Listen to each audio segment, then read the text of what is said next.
Senhor. Romanos 7. Ou ignorais, irmãos, pois falo aos que conhecem a lei, que a lei tem domínio sobre o homem por todo o tempo que ele vive?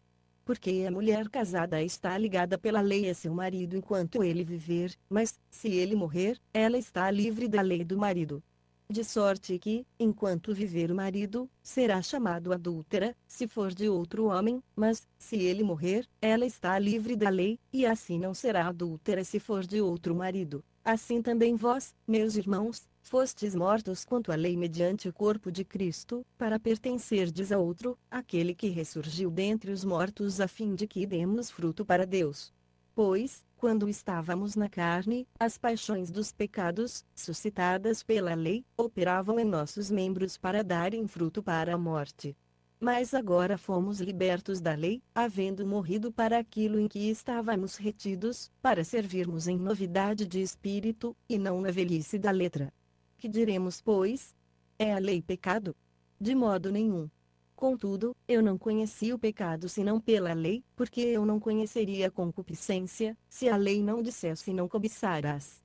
Mas o pecado, tomando ocasião, pelo mandamento operou em mim toda a espécie de concupiscência, porquanto onde não há lei está morto o pecado. E outrora eu vivia sem a lei, mas assim que veio o mandamento, reviveu o pecado, e eu morri, e o mandamento que era para a vida, esse achei que me era para a morte. Porque o pecado, tomando ocasião, pelo mandamento me enganou, e por ele me matou, de modo que a lei é santa, e o mandamento santo, justo e bom. Logo bom tornou-se morte para mim. De modo nenhum, mas o pecado, para que se mostrasse pecado, operou em minha morte por meio do bem, a fim de que pelo mandamento o pecado se manifestasse excessivamente maligno. Porque bem sabemos que a lei é espiritual, mas eu sou carnal, vendido sob o pecado. Pois o que faço, não entendo, porque eu que quero, isso não pratico, mas o que aborreço, isso faço. E, se faço o que não quero, consinto com a lei, que é boa. Agora, porém, não sou mais eu que faço isto, mas o pecado que habita em mim.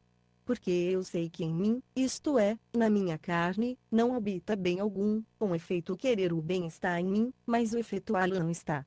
Pois não faço o bem que quero, mas o mal que não quero, esse pratico. Ora, se eu faço o que não quero, já o não faço eu, mas o pecado que habita em mim.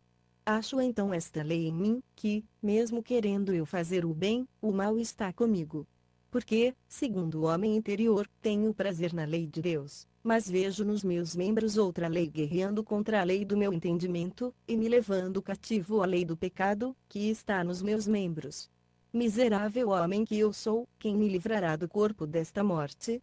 Graças a Deus, por Jesus Cristo nosso Senhor. De modo que eu mesmo com o entendimento sirvo a lei de Deus, mas com a carne a lei do pecado. Romanos 8. Portanto, agora nenhuma condenação há para os que estão em Cristo Jesus. Porque a lei do Espírito da vida, em Cristo Jesus, te livrou da lei do pecado e da morte. Porquanto o que era impossível à lei, visto que se achava fraca pela carne, Deus enviando o seu próprio Filho em semelhança da carne do pecado, e por causa do pecado, na carne condenou o pecado, para que a justa exigência da lei se cumprisse em nós, que não andamos segundo a carne, mas segundo o Espírito. Pois os que são segundo a carne inclinam-se para as coisas da carne, mas os que são segundo o Espírito para as coisas do Espírito.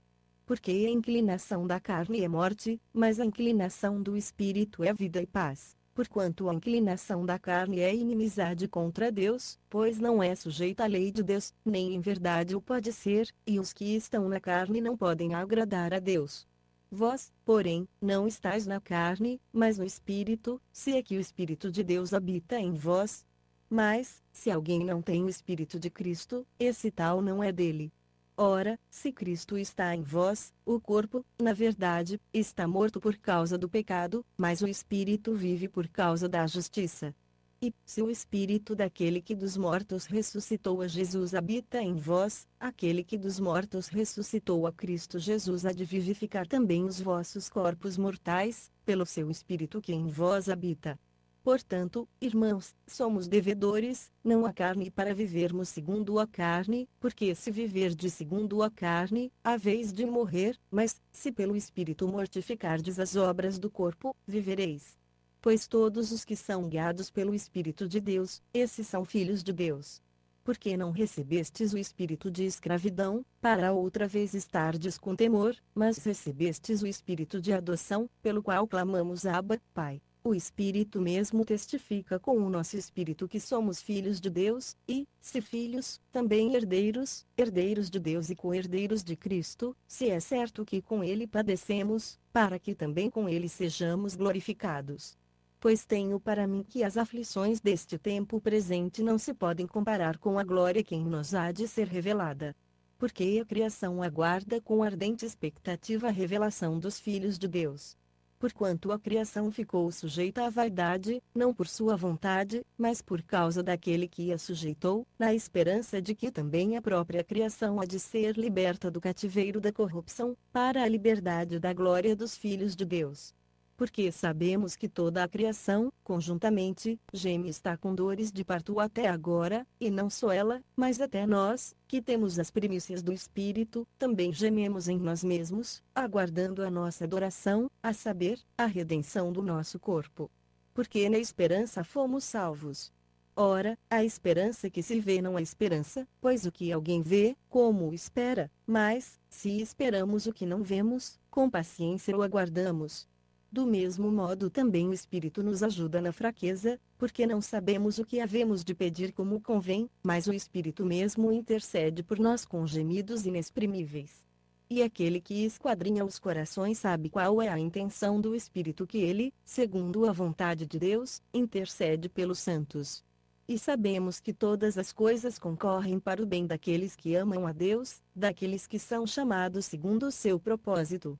Porque os que dantes conheceu, também os predestinou para serem conformes à imagem de seu Filho, a fim de que ele seja o primogênito entre muitos irmãos, e aos que predestinou, a estes também chamou, e aos que chamou, a estes também justificou, e aos que justificou, a estes também glorificou.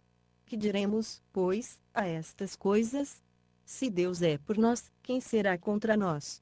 Aquele que nem mesmo a seu próprio filho poupou, antes o entregou por todos nós, como não nos dará também com ele todas as coisas?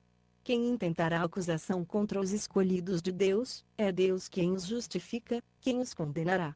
Cristo Jesus é quem morreu, ou antes quem ressurgiu dentre os mortos, o qual está à direita de Deus, e também intercede por nós. Quem nos separará do amor de Cristo? A tribulação, ou a angústia, ou a perseguição, ou a fome, ou a nudez, ou o perigo, ou a espada?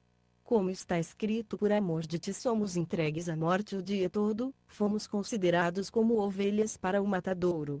Mas em todas estas coisas somos mais que vencedores, por aquele que nos amou. Porque estou certo de que, nem a morte, nem a vida, nem anjos, nem principados, nem coisas presentes, nem futuras, nem potestades, nem altura, nem a profundidade, nem qualquer outra criatura nos poderá separar do amor de Deus, que está em Cristo Jesus nosso Senhor. Romanos 9.